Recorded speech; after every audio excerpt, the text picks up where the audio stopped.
इस वीडियो में हम लोग जो दो टॉपिक देखेंगे वो है multiplication theorem and independent event. दोनों ही बहुत आसान है और उसका यूज भी उतना ही आसान है। एक थ्योरम और देखेंगे उसमें कॉम्प्लीमेंट के लिए, लेकिन एक एक लाइन के दोनों थ्योरम हैं।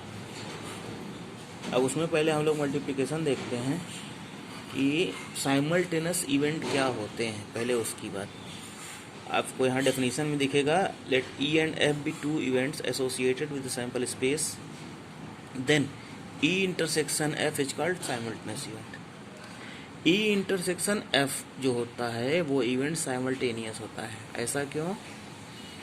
क्योंकि ई इंटरसेक्शन एफ में आने का मतलब होता है वो ई में भी हो और एफ में भी हो। क्योंकि दोनों में होता है इसलिए वो साइमल्टेनियस कहलाता है। उसको लिखने का तरीका क्या है? ई एफ लिखते हैं तो साइमल्टेनियस इवेंट कहलाता है। साइमल्टेनियस का मतलब होता है वो दोनों में हो। दोनों में अकर होना जरूरी नहीं है एक साथ, लेकिन यहाँ पे यही डेफिनेशन है कि दोनों में हो तो साइमल्टेनियस इवेंट कहा जाता है। नाउ अब अगर ई और एफ दो इवेंट हो किसी सैंपल स्पेस के अंदर, उसकी कंडीशनल प्रोबेबिलिटी का फार्मूला ये हम लोगों ने देख लिया है कि P E upon F is equal to P E intersection F upon P F. यहाँ से अगर हम क्रॉस मल्टीप्लिकेशन कर दें तो पी इंटरसेक्शन एफ आ जाएगा P F into P E upon F. ये हो गया फर्स्ट इक्वेशन। जब ई इवेंट है और एफ पहले अकर हो रहा है, एफ के अकर होने के बाद ई के होने की प्रोबेबिलिटी ये है। रिवर्स देख लेते हैं, यानी ई पहले अकर हो जाए और ई जब अकर हो जाए तो एफ की प्रोबेबिलिटी क्या होगी, उसका भी फार्मूला वही होगा। F intersection E intersection F, कोई फर्क पड़ना नहीं है, उसको यहाँ लिख दिए E intersection F is equal to P E into P F given E. ठीक, ये दोनों हो गया दो इक्वेशन। अब दोनों इक्वेशन का लेफ्ट पार्ट देखिए, E intersection F P E intersection F, उसी को हम लोग ले लिए P E intersection F is equal to P E into P F given E, या वही चीज equal to P F into P E given F. यही होता है मल्टीप्लिकेशन रूल। मतलब कनकरेंट इवेंट या साइमल्टेनियस इवेंट की प्रोबेबिलिटी फाइंड करने के लिए हमको उस इवेंट की प्रोबेबिलिटी एंड कंडीशनल प्रोबेबिलिटी को मल्टीप्लाई करना होता है।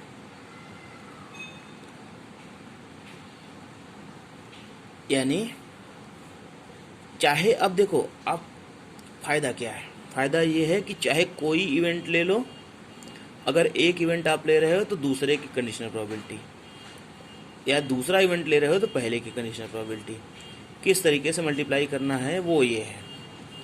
बट मल्टीप्लिकेशन थ्योरम यही कहता है कि जब भी इंटरसेक्शन इवेंट की प्रोबेबिलिटी निकालने लगते हैं तो एक इवेंट लेते हैं और दूसरे इवेंट की कंडीशनल प्रोबेबिलिटी लेते हैं, इसको मल्टीप्लाई कर देते हैं। इसी को कहते हैं मल्टीप्लिकेशन रूल ऑफ प्रोबेबिलिटी, क्योंकि प्रोबेबिलिटी को यहाँ पे मल्टीप्लाई किया जाता है। बिल्कुल छोटा सा है, बिल्कुल आसान सा है। इसके बाद हम लोग बढ़ते हैं इंडिपेंडेंट इवेंट। इंडिपेंडेंट इवेंट को नाम से ही आप क्लियर कर सकते हो। इंडिपेंडेंट का मतलब होता है आज़ाद, और आज़ाद कब होगा? जब आपके ऊपर किसी दूसरे का कोई फर्क ना हो। जैसे ई एंड एफ हो। अभी तक हम लोगों ने कंडीशनल प्रोबेबिलिटी में क्या देखा कि एफ अकर हो जाए या ई अकर हो जाए तो दूसरे वाले इवेंट पे फर्क पड़ता है। ऐसे इवेंट इंडिपेंडेंट नहीं कहे जाते। अगर एफ अकर हो जाए फिर भी ई की प्रोबेबिलिटी में कोई फर्क ना पड़े, तब ये होता है इंडिपेंडेंट इवेंट। क्या लिखा हुआ है? Two events E and F are two events such that probability of occurrence of one of them is not affected by occurrence of other, then two events are called independent event. जब एक के occurrence का कोई प्रभाव दूसरे पर न पड़े तब वो दोनों इवेंट्स क्या कहलाते हैं, इंडिपेंडेंट इवेंट कहलाते हैं। ऐसे में इंडिपेंडेंट का जो खास रूल होता है वो ये है कि पी एफ की कंडीशनल प्रोबेबिलिटी पी की डायरेक्ट प्रोबेबिलिटी के इक्वल हो और पी ई की कंडीशनल प्रोबेबिलिटी पी के प्रोबेबिलिटी के इक्वल हो ई के। क्यों? क्योंकि एफ अपॉन ई मतलब एफ तब जब ई घट जाए। यहाँ पे पहले ही आपने डिसाइड कर दिया कि दूसरी घटना का पहली घटना पर कोई फर्क नहीं पड़ता है या पहली घटना का दूसरी घटना पर कोई फर्क नहीं पड़ता है। इसलिए एफ की कंडीशनल प्रोबेबिलिटी एफ की डायरेक्ट प्रोबेबिलिटी के इक्वल होगी और ई की कंडीशनल प्रोबेबिलिटी ई की डायरेक्ट प्रोबेबिलिटी के इक्वल होगी। ये होता है इंडिपेंडेंट रूल। अब इसका यूज हम लोग करेंगे मल्टीप्लिकेशन में, क्योंकि मल्टीप्लिकेशन रूल में हम लोगों ने क्या पढ़ा, P E intersection F is equal to P E into P F upon E, यानी एफ गिवन ई। अब यहाँ पे हम क्या कर देंगे, ऊपर से हम लोग देखेंगे कि एफ अपॉन ई क्या हो गया, पी एफ हो गया, इसलिए यहाँ पे रख देंगे पी एफ और ये बन गया P E intersection F is equal to P E into P F. यही है इंडिपेंडेंट इवेंट की प्रूविंग, यानी कोई दो इवेंट इंडिपेंडेंट हो तो P E intersection F is equal to P E into P F होना चाहिए। इस तरह से हम लोग प्रूव करते हैं कि इवेंट की इंडिपेंडेंसी कैसे दिखाई जाती है। सिर्फ दो चीज़ें लिए हैं, एक तो इंडिपेंडेंट की डेफिनीशन और उसको अप्लाई कर दिए मल्टीप्लिकेशन रूल में।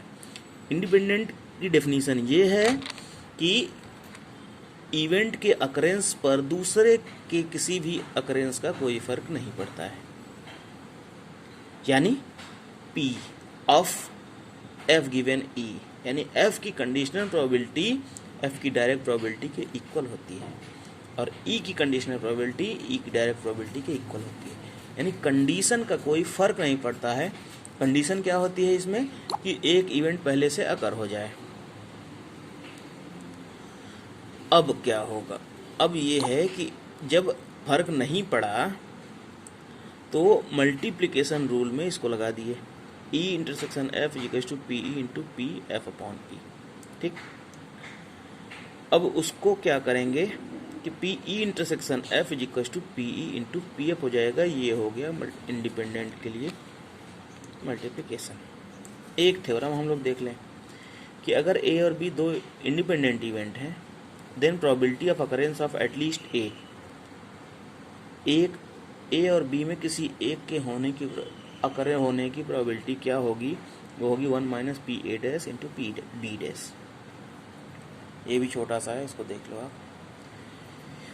At least one of A and B, A और बी में से किसी एक के होने की प्रोबेबिलिटी, इसको हम लोग लेते हैं पी ए और बी, चाहे ए हो जाए या बी हो जाए, और आर जब भी लगता है वहाँ पे यूनियन लगता है, इसको कह दिए P A union B is equal to. अब ए यूनियन बी जब आ गया तो इसका फार्मूला है हमारे पास P A plus P B minus P A intersection B.